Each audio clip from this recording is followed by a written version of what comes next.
You shouldn't be able to do this due to a dyspraxic element. My wife's got a dyspraxic element. I haven't really got it. If I did, I worked very hard to get over it. Did a lot of training in life. In order to be able to do things other people think are normal, but autistic people often think quite abnormal.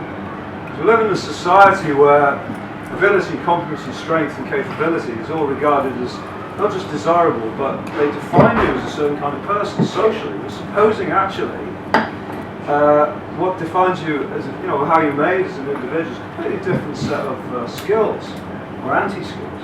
But in our society, you've got to be able to pay your way. You've got to be able to walk the walk, talk the talk. So this show kind of explores what is normal and sort of tries to address how you can have behaviours forced on you, that are perverted and abnormal and weird, and everybody loves you for them. As you'll see, this can get quite extreme. Right, we have 6 minutes and, there we go, 35 seconds. Still got some time. People still coming in. Please come in, come in. Good morning. Take a seat. If you're autistic, you'll go out the door with it. No, sit in the seat. Okay. I'm sorry, I'm not trying to give you orders. I suggest social story concept. May I please suggest? Thank you for running here, sir. Now, this is part of being autistic is you don't change your inner model of everything to go with everyone else.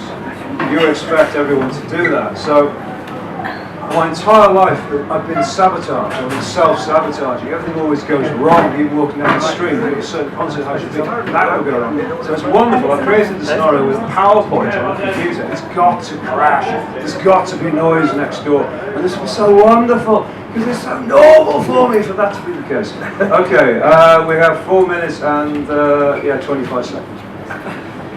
So I shall introduce myself before I introduce myself at the beginning of the show.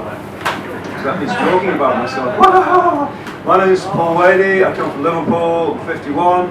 I was diagnosed autistic at the age of 41 in events that are detailed in the Guardian Weekend magazine, October 2005. Never thought this would happen to me. My mate and I were arrested, we were both completely acquitted of common assault. Well, my sister-in-law was right, and she said that I had autism. I had a good laugh. Hate it when she wins, but she changed my entire life, which I can always be grateful. Got a diagnosis on the courts, and within a few months I joined the social group and met my wife, who had also been diagnosed at 41, reading about Asperger's in her idea of OK magazine, which is obviously a new scientist. Her eyes met across the twitchy in the room. She said, I don't relate to anyone. I said, me too. We were married within 2 years and we never have anyone around the house. Brilliant. Okay. You're looking at a man who's created a scenario on the Edinburgh Fringe where he can just stand in front of a whole audience of people and tell the truth about himself. It's an extraordinary feeling. This show is like trying to describe what my face is doing in real time without a mirror. It's that bizarre to be in this position. I love it.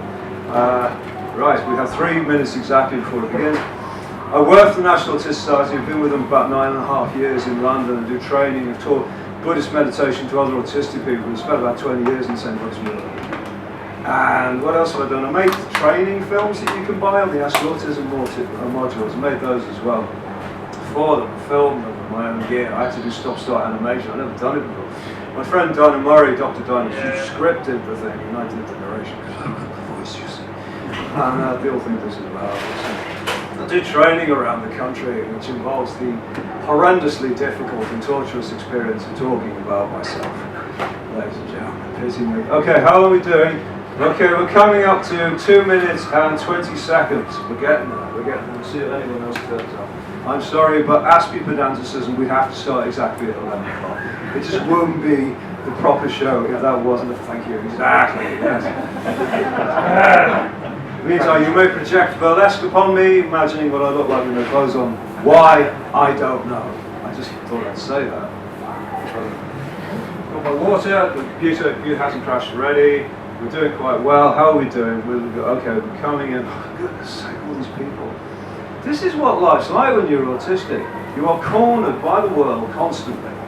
Okay? Temple Grandin a few years ago, Reading Town Hall, she said the primary emotion in autism is fear.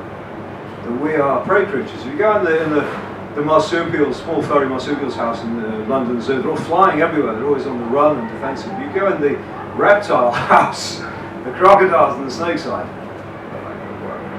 what have I got to worry about? Exactly, they're just sitting there, lazy things. And autistic people will always be alienated from the majority. A subset, as you will see, because we have empathy. We're not always projected on as being diseased and ill.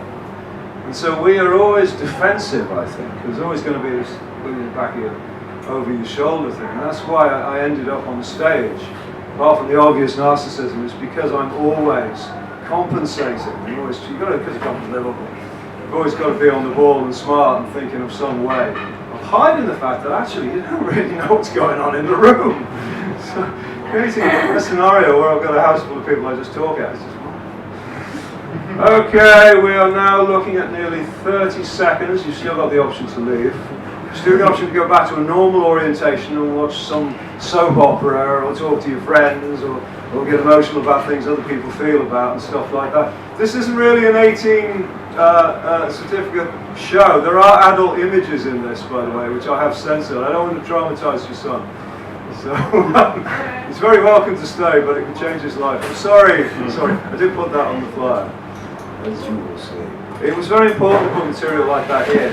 I don't pick on the front while I do. I shouldn't have said that, I shouldn't have warned you.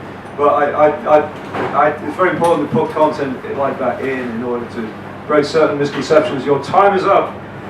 Now you are committed, ladies and gentlemen. Thank you very much for coming. My name is Paul Wady. Diagnosed with autism at the age of 41, as I have explained. I've written this book. Nothing like it has ever existed before. Jessica Kingsley wouldn't publish that in a million years. Teaches autistic people how to manipulate, seduce, bully, and coerce. Be normal people.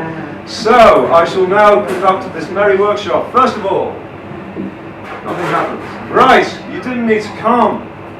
Because Newton, for example, has been appropriated by our movement, has been retro-diagnosed because he hardly spoke to anybody. He would work so hard he'd forget to eat. He had all the attributes of somebody on the spectrum.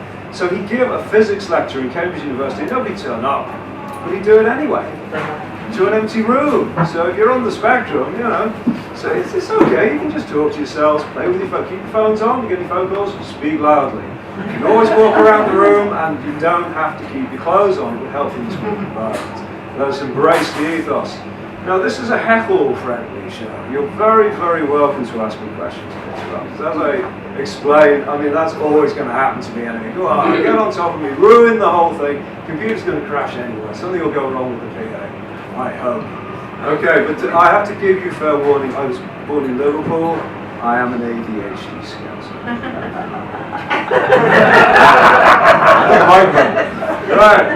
Welcome to the new normal. Autism, a form of brain profile type or structure that defines a subset of humanity. No, we're not a disease, we're not ill. You get comorbidity, you get behaviours that are seen as problematic and difficult and awful, self-harming and harming others. You get parents given literally mental health issues by having children on the spectrum, but we're not ill. It's how we're made. People who have autism have empathy and relate to each other's natures as part of the global family. I know, I'm married to somebody like that. It's an incredible relationship. It's changed me.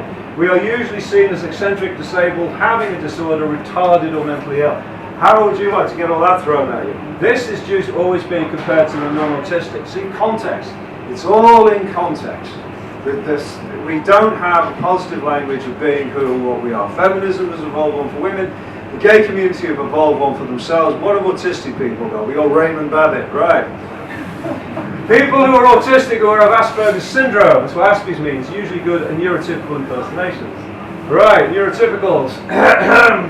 Touchy-feely, empathetic, group herd-minded, occasionally bullying, and competitive.